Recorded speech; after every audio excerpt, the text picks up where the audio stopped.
Shalom, salam damai dalam nama Tuhan kita Yesus Kristus. Kita berjumpa lagi dalam siri Renungan Harian.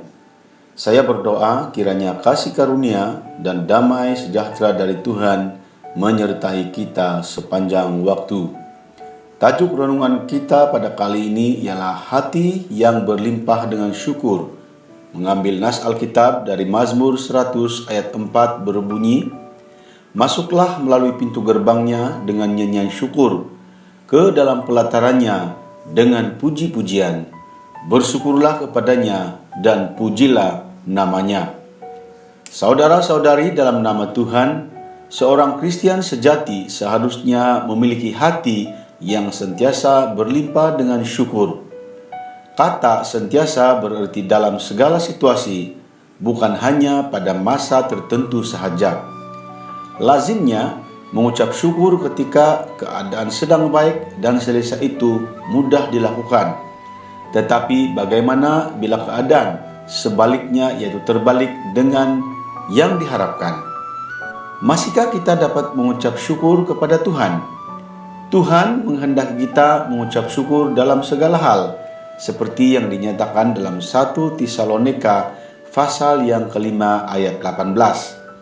Oleh karena itu, Rasul Paulus menasihati, "Hendaklah kamu berakar di dalam Dia dan dibangun di atas Dia. Hendaklah kamu bertambah teguh dalam iman yang telah diajarkan kepadamu, dan hendaklah hatimu melimpah dengan syukur." Dicatatkan dalam Kolose pasal yang kedua ayat yang ketujuh. Saudara-saudari, kita tidak menyadari bahwa di sebalik pengucapan syukur ada kekuatan yang dahsyat.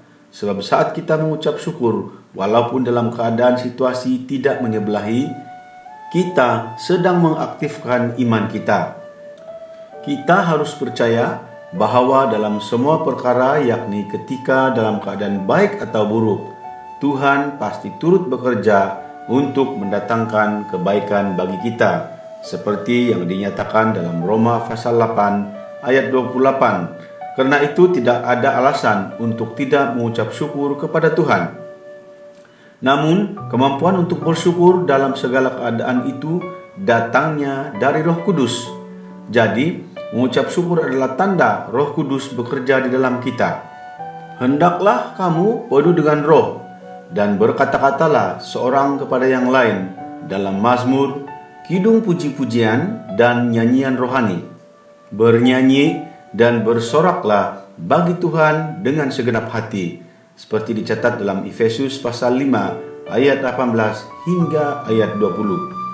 Oleh karena itu, bukalah hati dan undanglah Roh Kudus untuk memenuhi, yakni dipimpin dan dikuasai hidup kita. Kekuatan Roh Kudus tidak dapat dikalahkan oleh kuasa apapun yang ada di dunia ini. Tidak dapat mengucap syukur artinya kerohanian kita sedang bermasalah, sebab pandangan kita hanya terfokus pada apa yang kelihatan. Firman Tuhan menegaskan bahwa hidup kita adalah karena percaya, bukan melihat.